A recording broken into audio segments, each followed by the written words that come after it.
Hello, everybody. Welcome to the Just Two Brothers podcast, where we will be sharing our journey so far and some of the simple tactics we've learned that have helped us become great leaders.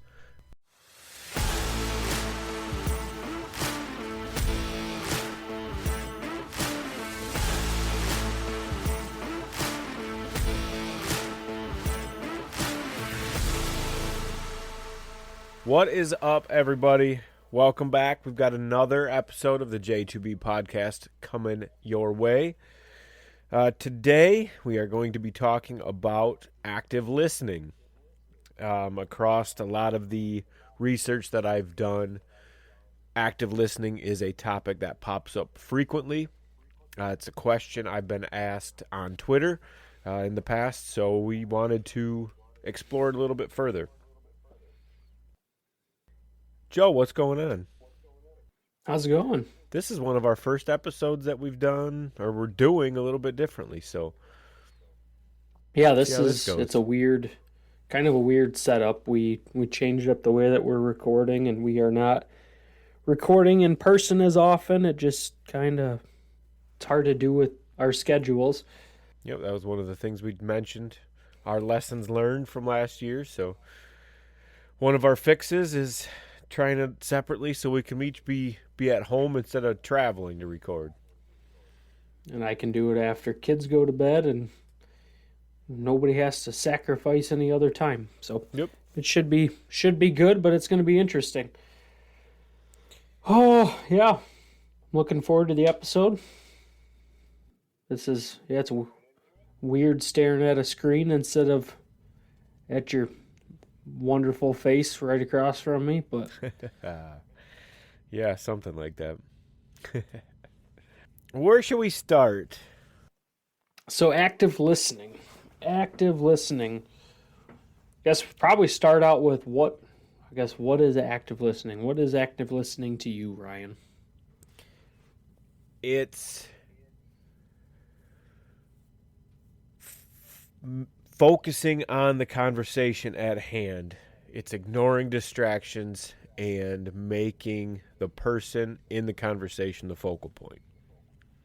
Relaying that you have received the message that they are trying to convey, or communicating a misunderstanding of the message in order to get to a better understanding. And what's the point of that? To show that you're listening, make them feel good, make them feel heard. Yeah, to show that you're engaged and yes, listening, and it helps you understand the situation better. If you're distracted and not paying attention, chances are you're going to probably miss the message. For sure. And as a leader, that leads to major problems. Absolutely. Especially when there's problems that need to be solved and you are only hearing part of the problem. Right. Maybe you end up fixing something that wasn't actually a problem, or not even attempting to fix the right thing at all. Absolutely. It's an easy thing to do is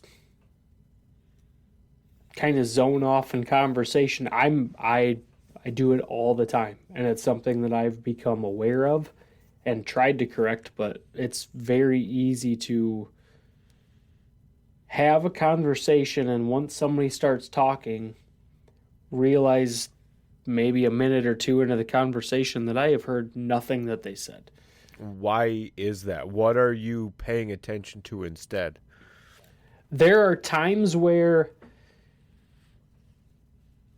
somebody will say something and it will trigger a thought in my head where I want to either ask further questions about something that they said or ask for clarification, but I don't want to cut them off. And then I get stuck in a loop of trying to remember what I need to say. And that takes away from my focus of what I should be listening to anyways. And that's something that, like I said, I've become aware of and started noticing, and it's easier to correct it in the moment and correct it faster because I can notice 5 seconds, 10 seconds into trailing off that, hey, you're not listening, and then get back to what I'm supposed to be listening to. Yep.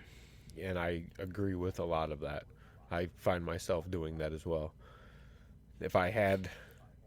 Even if I had the ability to take a note so I could circle back, I end up focusing on writing down whatever it is I'm writing down, so I miss a big chunk of the conversation.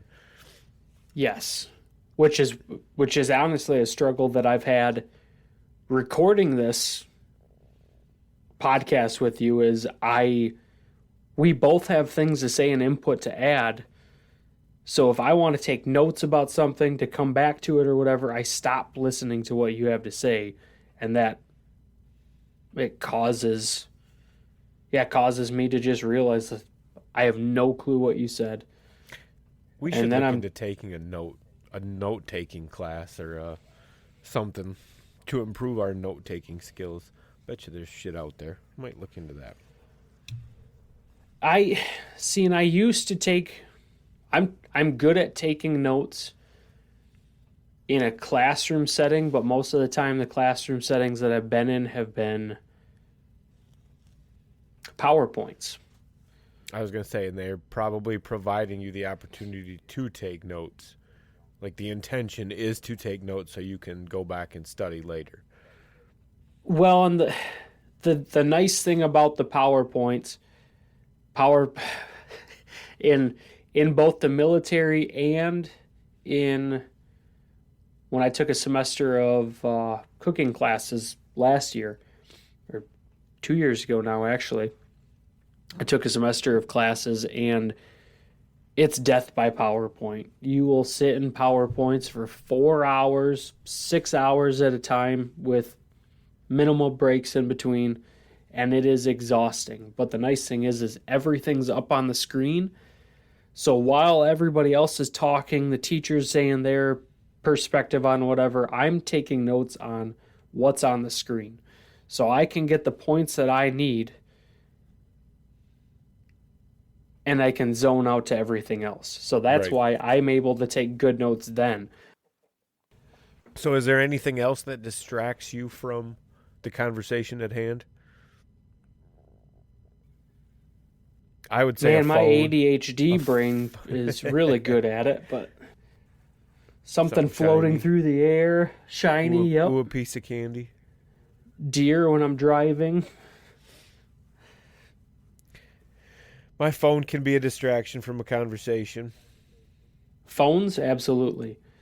If I am in the middle of a task or doing something and somebody interrupts me and doesn't give me the time to pause at my own pace, like if they just interrupt what I'm doing and carry into a whatever, I can't pay attention right away, or I find myself drifting away from what they're saying, almost, I guess, out of spite. Yeah, I get that. I have that a lot with my kids. Granted, I don't stop listening to them out of spite by any means, but hey, I'm in the middle of something, let me finish my thought. Yeah, or just completely ignoring what they're saying while they're saying it because I'm in the middle of doing something. And it's not really out of spite, but yeah, I just completely disregard it because I'm busy. You didn't even ask my permission to steal my time right now. Yep. And so, out of frustration, I just carry on with what I'm doing and don't even pay attention to what's going on. Right. Yeah, phones are an easy one. One of the things when I was married, there was conversations about phones being used too much and feeling like you weren't listened to because of phones. And I started to get in a habit of leaving my phone in another room or in the bedroom on the nightstand, just so when I was home, I was present. I wasn't distracted by a phone. I wasn't looking at a screen. There was time dedicated to focusing on the people that were in the house. And that's been something that I've carried to work too. I would say if somebody comes into my office, I try to not have my phone out or up. So I'm not going to be distracted by a screen. I'll put it away if somebody comes in to talk to me about something just so I can give someone else my undivided attention. Yeah, if I'm on my phone when somebody needs something, I will turn it over. I'll put it face down so I can't even see the screen so I don't accidentally look back at it and see if something's going on or if I got a message. That way I can't even see what's happening. I just completely disregard it then. Right. So, some tools to help with active listening. You get little ways to remember things. One of them I stumbled across was the 3 A's of active listening. You've got attitude, attention, and adjustment. So, the attitude to which you approach the conversation, the attention to which you give the conversation, and then the adjustment you make to the conversation being had, whether that's in order for you to get a better understanding or to help you understand somebody else's opinion better. Okay. And I'm sure there's many other adjustments you can make as well, but just a nice little tool to help you think about active listening while in the middle of it, in the middle of a For conversation. sure. You can refer back to the 3 A's: attitude, attention, and adjustment. I like that. So attention is obvious to me. That's one that jumps. If you're going to have a conversation and you're going to listen to someone, you need to give them attention. Right. But attitude, I've gone into a lot of conversations with a bad attitude in the past because I thought I had it figured out on how that conversation was going to go. And I've gone into conversations with my guard up. I've gone into conversations just full blown swinging. And there was no need for any of it because I could have just gone in calm, collected, and open to whatever the conversation was going to bring instead of having a negative attitude towards the conversation coming to begin with.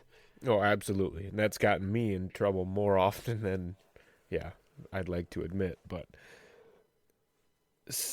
a quote I found was, a positive attitude paves the way for open-mindedness. And much like you just said, negativity is, you're already closed off. You don't care what the other person has to say. You're not going to listen. You're not going to pay attention. So you have to be positive. You have to keep that open mind, like you mentioned. But yeah, I like that. A positive attitude paves the way for open-mindedness. For sure. I like that a lot. Another thing I found, listening is not the same as hearing.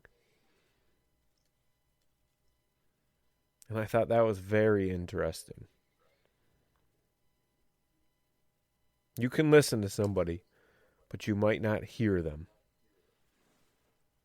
I thought that was pretty powerful. Why do you think active listening is important in leadership?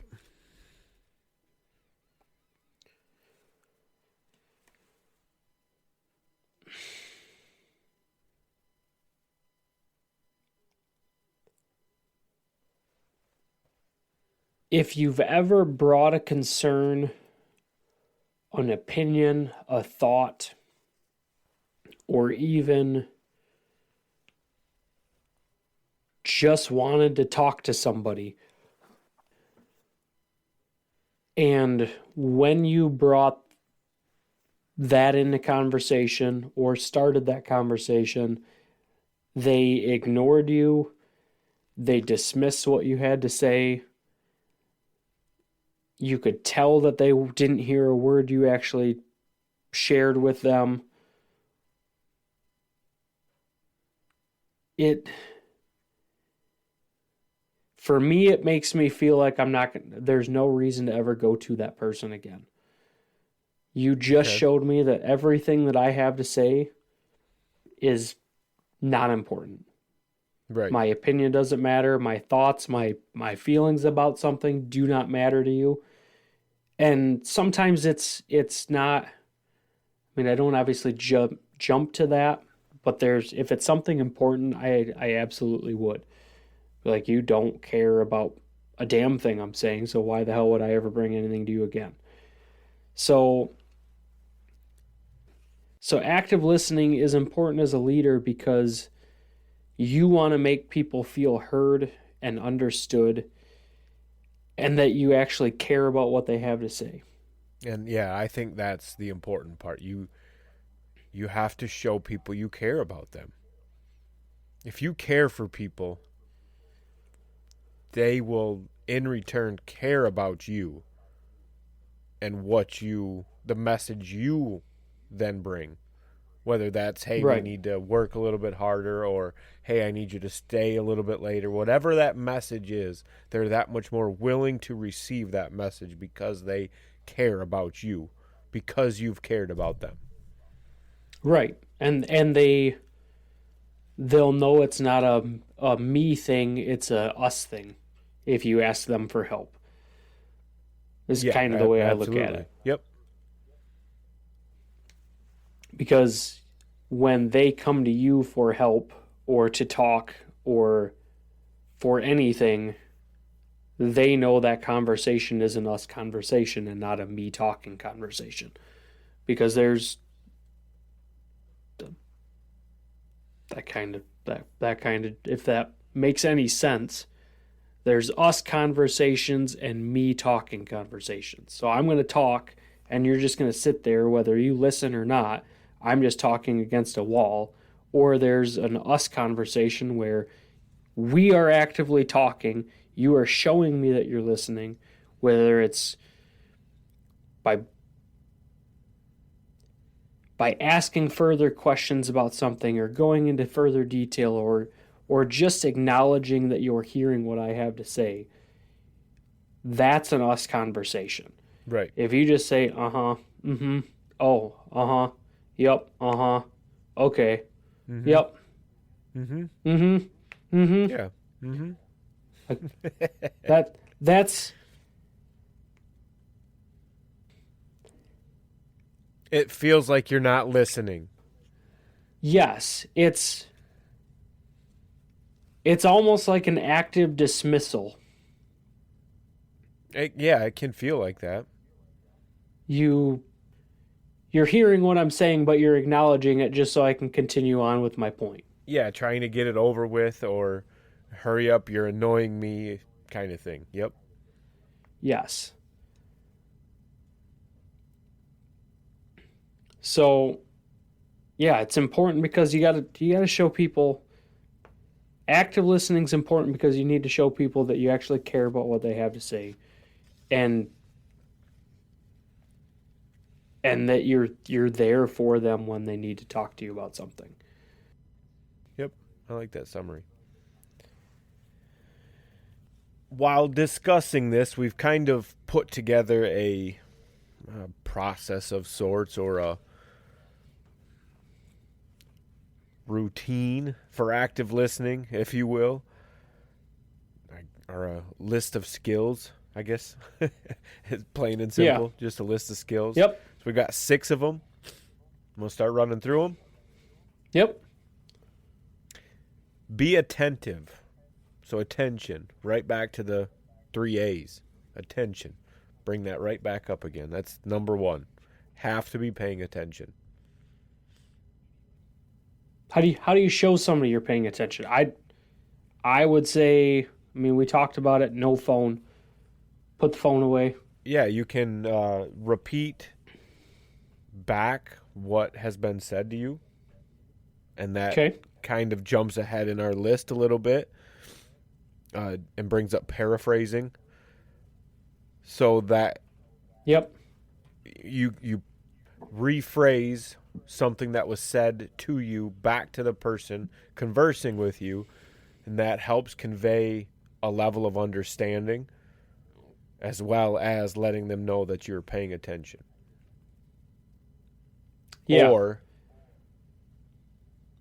so all of these lead into one another. It's kind of a that's why I said it's somewhat of a process. So paraphrasing leads into asking better questions. By Yes. by paraphrasing, you are again bringing up that you have some level of understanding. But Yep. if you do have a question or need to understand something better, you need to ask better questions. That way they can't just give you a yes or no question or a yes or no answer, and you can get more information out of them that will then help you understand whatever it is you're discussing that much better. Yeah. I agree. So far we've got pay attention or be attentive,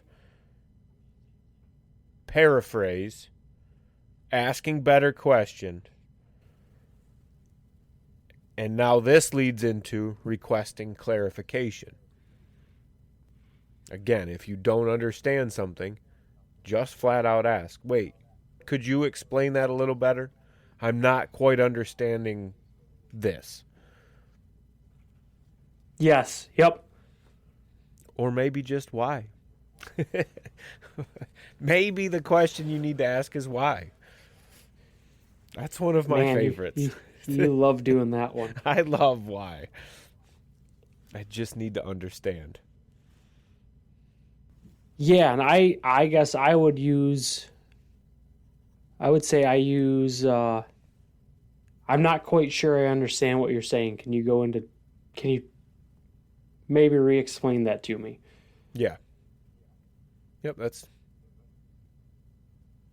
Like maybe there's some miscommunication here. Can we go back over this another way? Cuz it's the most PC way of saying what the fuck are you talking about? right. And that brings up you need to be paying attention to and reflecting the feelings of the other person. So to put that in new age terms, match someone's energy, match their vibration. Someone's Yeah. sad, you kind of want to feel sad. You don't want to feel sad, but you just show them that Show you're them not some happy empathy. about their sadness. Yes, show them empathy. Feel their sadness with them. Feel their remorse with them. Feel their happiness with them. Just Right. match the energy. If they Right. come in excited to tell you something, be excited for whatever it is, even if you are not excited for it. Be watching body language. Body language is critical, and that's where the be attuned to the person's feelings comes in, because they might be saying something, but maybe they are giving off, like you said, a different vibe. Yeah, you can tell. It's a good way to catch people in lies.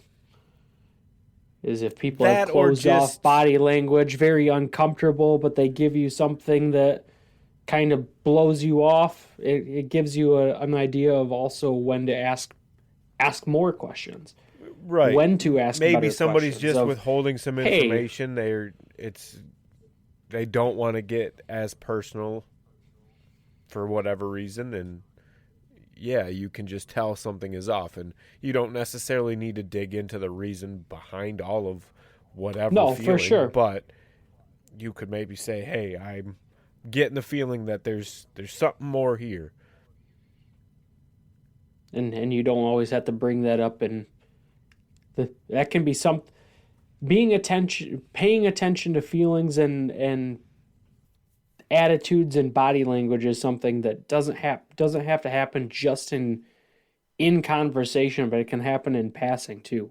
Just saying hey, hi to somebody, you can and asking how they're doing, you can usually tell, hey, Right. something more is going on with somebody Yeah, for sure. based on their response, the way that they carry themselves or how they close themselves off, or if they're excited about something. So match that with them or address it later. Like, hey, I noticed something seemed off.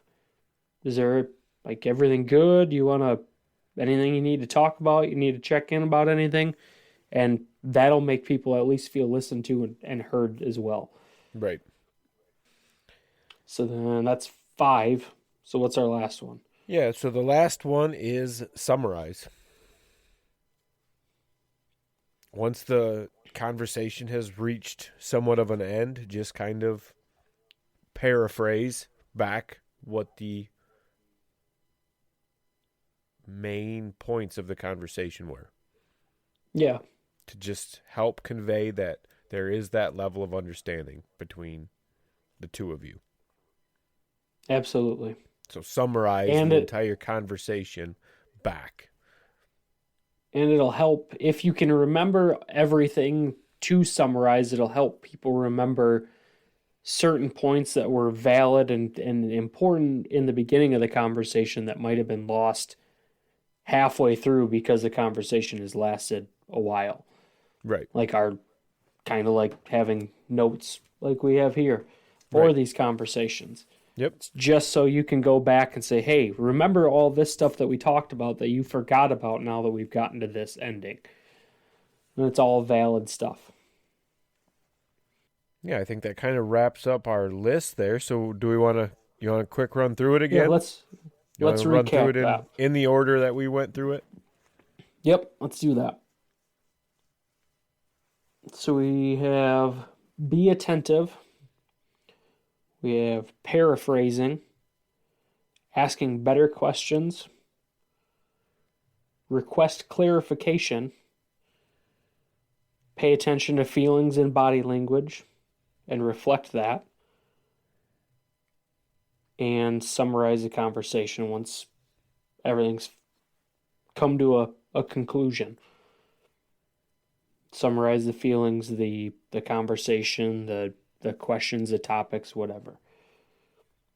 Yeah, I like it. Keep an eye out for those are the kinds of things we put out on social media. So like we've told you before, if you're not following us, make sure you do Instagram, Facebook, Twitter, put that kind of stuff out 3-4 days a week. So all these little tips and tricks you can be saving in Instagram and go back to when you sometimes you just need to look back over it to give yourself a quick refresher and bring it back up so it's at the forefront of your mind. You learn these skills and you carry them on in your day-to-day lives, but sometimes the finer points get missed or you just forget the message in general. And so it's nice to look back over some of these things once in a while and just refresh yourself on it. And we help you do that. So follow us. Make sure you can look back at these later. Absolutely. Back to it. So that was the 6 active listening skills that we think are important. Now we've got what are some qualities of a bad listener? And we kind of mentioned it already with the whole a positive attitude paves the way for open-mindedness. Yeah, I mean that if you have a closed mind, it's game over before it's even started. there's no point in having the conversation. Right. And younger me was a big fan of that, going into conversations closed minded and very aggressively because I was right and I was always right and nobody else was wrong. Nobody else had anything right that could trump what I had to say. So I would go into things very closed off and aggressive, and argue a conversation or a point until there was nothing left to say. And it was fun for the adrenaline rush of an argument, I guess, but it was not productive in ways of making friends, in ways of building positive, strong relationships with anybody. It was just kind of wrong in all senses. So going into a conversation closed-minded is it's pointless. Don't even bother having the conversation. Yeah, I'm impressed that you said your younger self. Man, I'm still guilty of this shit. Yeah, I And I don't even realize it until like sitting here talking about it. I'm looking at things going, God, I do this all the time. I probably need to work on that. yeah, and I don't I don't mean to, and it's not like I'm. Yeah, I can't sit here and justify it. you don't do it with ill intentions, but it's something I think growing up with four brothers who we just argued to argue. Honestly, I mean, I we fought all the time. Every single one of us would pick on each other, argue with each other, and it was we got Yeah, but enjoyment out of I that. don't think that's necessarily this. I think this more goes to our stubbornness. That could very well be it. We are a very stubborn bunch. Yeah, I think stubborn, that's more of bullheaded, what. closed off. Yeah, I think that's more of what drives that for us than anything. That could be. But I used to like to argue. Now it's not even. I don't like wasting my time. I'm not going to I waste don't my breath enjoy arguing. I don't enjoy arguing.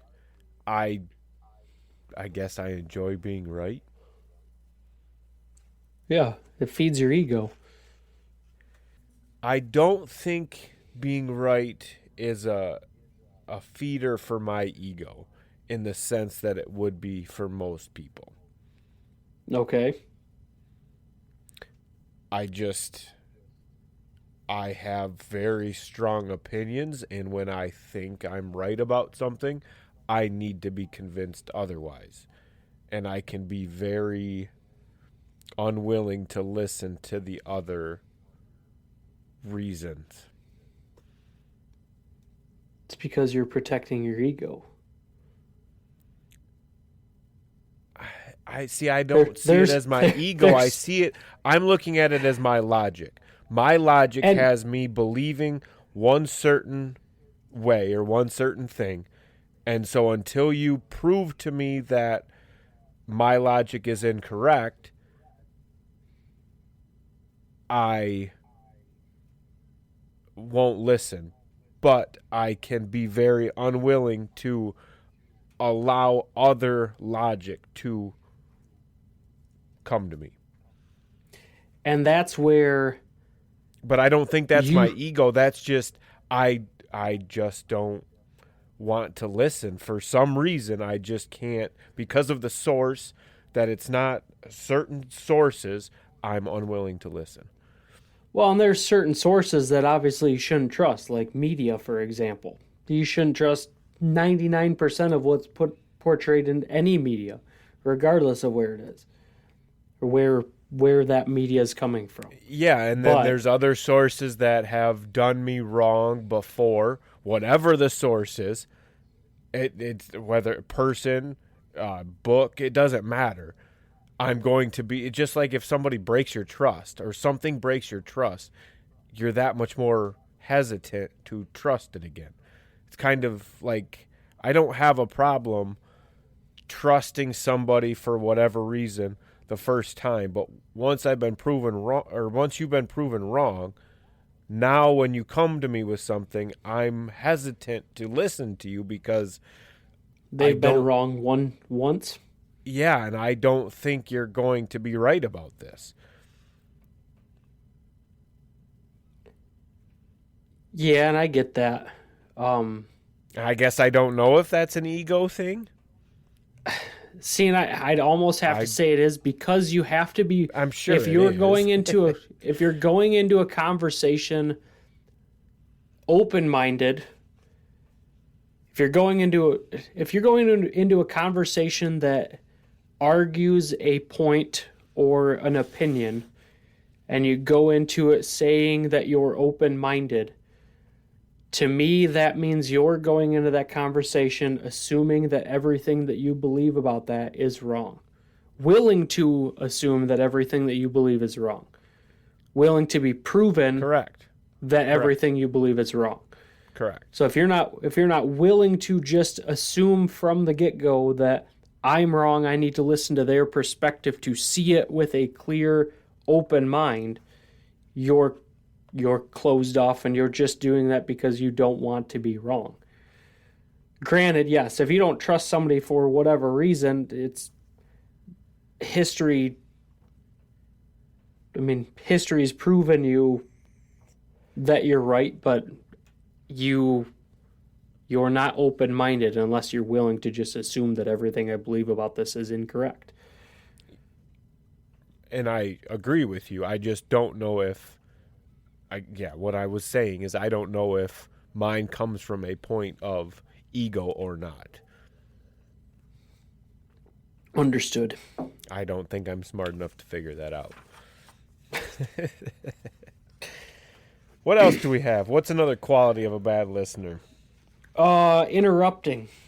That's one that I guess we didn't bring up at the beginning, but we're both guilty of it. I've noticed that doing this podcast, that we both tend to interrupt each other.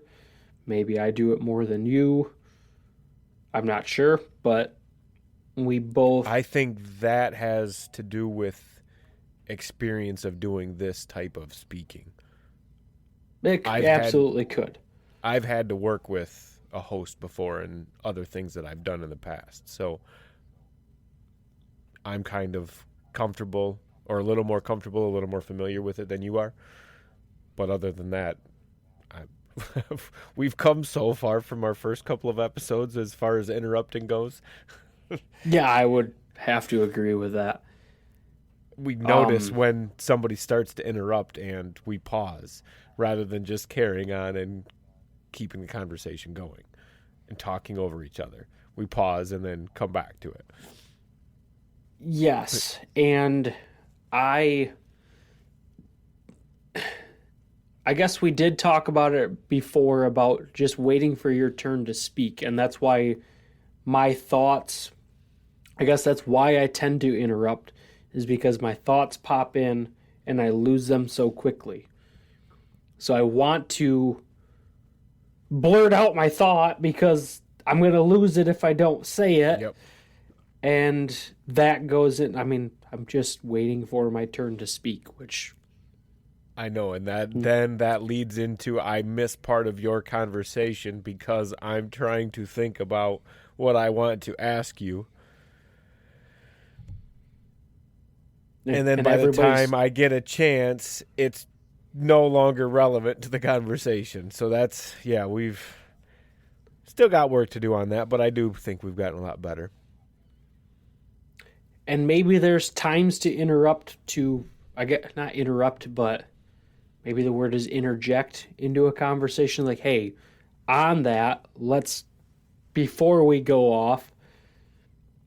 So maybe we just need to look into better ways of how to interrupt properly. Yeah. Because I think it can be positive to a conversation in situations like this where we're trying to get across a point and discussing topics. But in certain conversations, you can get caught up in the details when the details have nothing to do with just the bigger picture. Keep doing it, I guess, would be the big thing. You can interrupt, but don't keep interrupting because it shows no respect for the other person. And like what you have to say is more important than anything that the other person is saying. Yeah. So we have closed-minded and interrupting. What's another one? Talking about how you have similar whatever constantly. Always matching what the other person has. Okay. And I've seen that as also known as like one upping. Yeah. Like, hey, I had this happen to me. Like, oh, well, I had this happen to me that Or happened. a know-it-all would be another kind of thing. Like you have an answer for everything. Yeah. And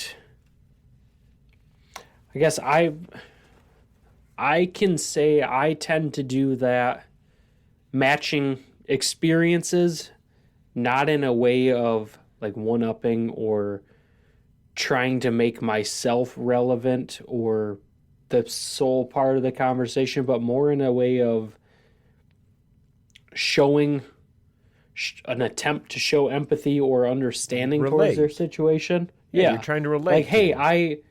I've been through something very similar that it's obviously not this exact same situation, but it's similar to what you've been through and here's how I went through it and what I experienced. And Right. it's just yeah, relating to their situation as opposed to trying to make it about me. So if you're prone to doing that, don't take over the conversation and make that conversation about you by matching what they said. Yeah. Yep. Exactly. You. Don't do that. Yeah. Another one is Another just one yeah, go ahead. another one I'd say is being too busy for a conversation. Yeah, Just distracted. not you're not there in the conversation, and I think we talked about that in another episode in the past of if you ask somebody how their day's going, actually sit down and listen to actually care about what they have to say. And that's I think Simon Sinek said that good leaders are a good leader is somebody that asks you how your day is going and actually wants to know the answer to that. You're smiling. What are you smiling about?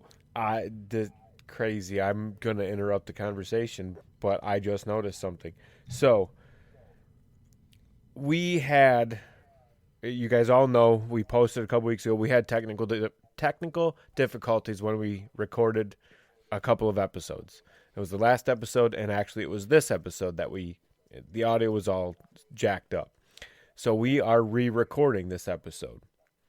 We have notes from research that we do that we work off of, but these episodes aren't scripted. We do a lot of off the cuff thinking and talking just from our Yep. experiences. That's how we want it to be. So this time we started talking about note taking again. We Yep. talked about that at the beginning. I don't remember the entire conversation we had. But on my second page, off to the side, I have note taking written. So I just found it very funny that somehow we arrived at note taking both times, and I wrote that down. So I really need to look into note taking, a note taking class of some kind. I just thought that was Yeah. very interesting that both times I arrived at the same conclusion. So that must be a sign. Anyways, back to what we were talking about. Don't mean to get so sidetracked there. Simon Sinek talks about leaders and good leaders are a good leader is somebody that asks how your day is going and actually stops and cares to listen. And that's where if I you're like if that. you're too busy, you're not actually stopping to listen to what somebody has to say. If you're too caught up in what you're doing, sending an email, answering a text, whatever, you're blowing off what somebody is saying and talking about and they no longer feel relevant or cared about. So don't if you're too busy at the moment, tell somebody. Say, "Hey, now is not a good time for this conversation. Can we have this conversation in a little bit, in 5 minutes, in 10 minutes, I'll come find you. Now's not a good time.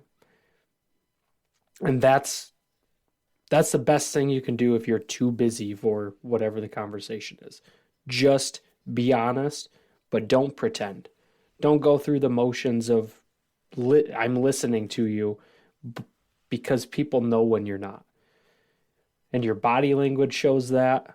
I know there's been some research done. I don't know where I read it, but just the positioning of your feet and the direction your body is pointed shows the direction that your attention is being given to. So if you're having a conversation and your body is pointed at the door, but you're kind of looking at somebody and listening to them, your attention is no longer on that person because you're thinking about walking out that door. Yep. And I catch myself doing that from time to time, and I correct my body language, and I turn and face the person that's talking until the conversation is over. Even if I'm busy, I just need to give them the time of day to finish the conversation and say, hey, look, I got to go. Great having this conversation. I'd love to carry it on, but we're going to have to come back to it later. And then walk away. That's the best way I've found to do it. But you got to pay attention to when you're rushing through something. Yeah. Or when you're just flat out not paying attention, when you're distracted by something else. Yeah. Last one I've got is just not paying attention to the body language. We talked about it earlier, about how paying attention to it is critical to this whole process, but not paying attention to it is a big mistake. Somebody's telling you it's okay, and it's really not, and you're missing all of it. You're not doing your job as a leader. And that's at the base level, you're not doing your job as a leader. You're not paying attention to the needs of your team, and missing those easy body language signs that's a fatal mistake. You say fatal, and that's putting it as plain and simple as it is.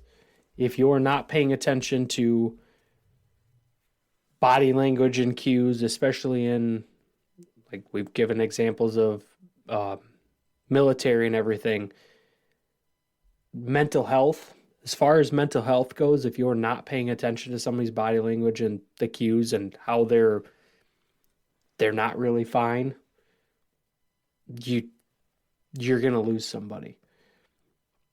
And it's a big issue. So pay attention military, to that kind of stuff. You're talking life and death, and then factory or at any job, you're talking possibly losing a good employee or good team member to another company just because you're not paying attention. Yeah. And even on a more personal level, you're risking losing a person, a human being, if you're not paying attention to certain cues.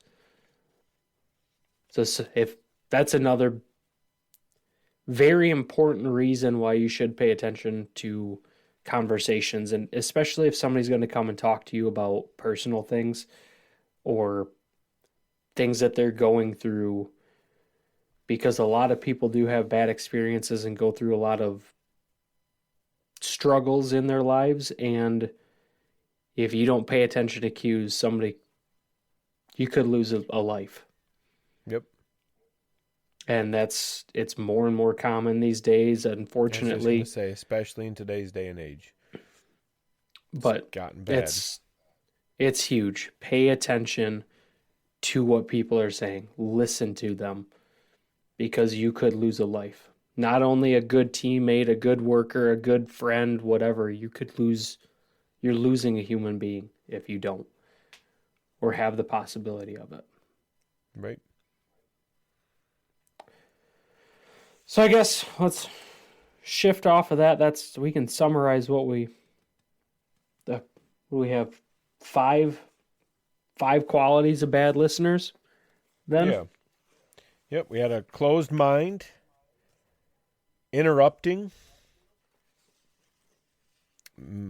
making the conversation all about you, being too busy, and not paying attention to body language. Pretty well sums that up. I think that kind of brings us to the end of the conversation for today. We have all kinds of questions that we are going to be posting over the course of the next week. We want your input. We want to see what you guys have to say. We'll include your responses in our conversation for next week's episode. Yeah, we'll come back to these questions and we'll answer with feedback of what the listeners have given us. If there's nothing from the listeners, we're just going to give our thoughts on the questions to. You'll be stuck listening to us again. Yep.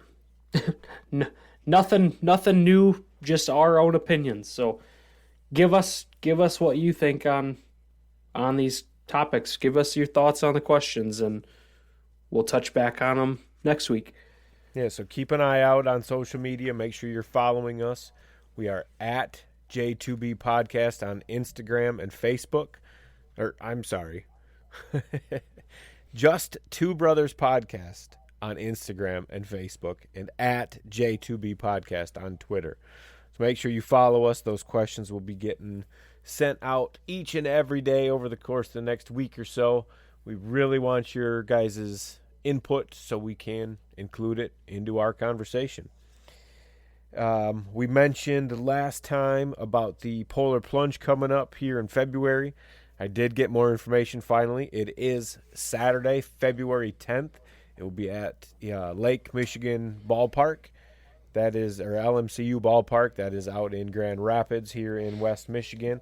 So if you are in the area and would like to get involved with us, I do have registered a group on the Special Olympics page. We are the J2B Plungers. So get on there. You can look us up. Either just donate if you'd like to. If you can't make it, donate. It's going to help a great cause. I think the goal for the Grand Rapids area is $100,000. We set our group's goal of $500. So we would love to be able to reach that, help out a great cause. And yeah, we'll go freeze our butt off for a minute. Correct me if I'm wrong, but the Polar Plunge is raising money for the Special Olympics, correct? Yes. Okay. Yep, Special Olympics. They got all kinds of different stuff that they use it for, and across I think they do this in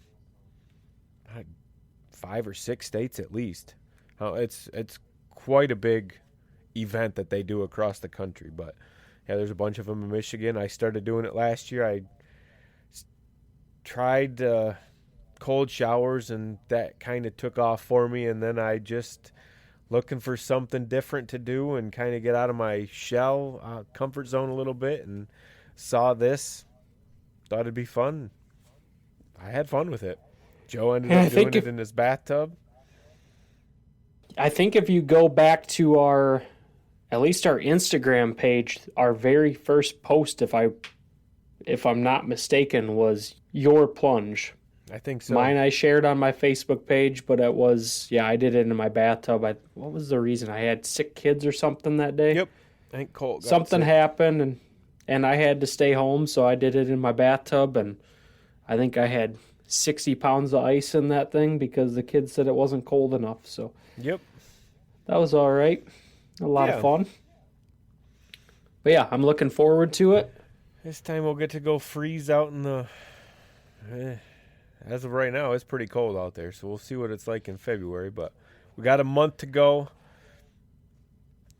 Yeah, help us raise money for a great cause. Join us if you can.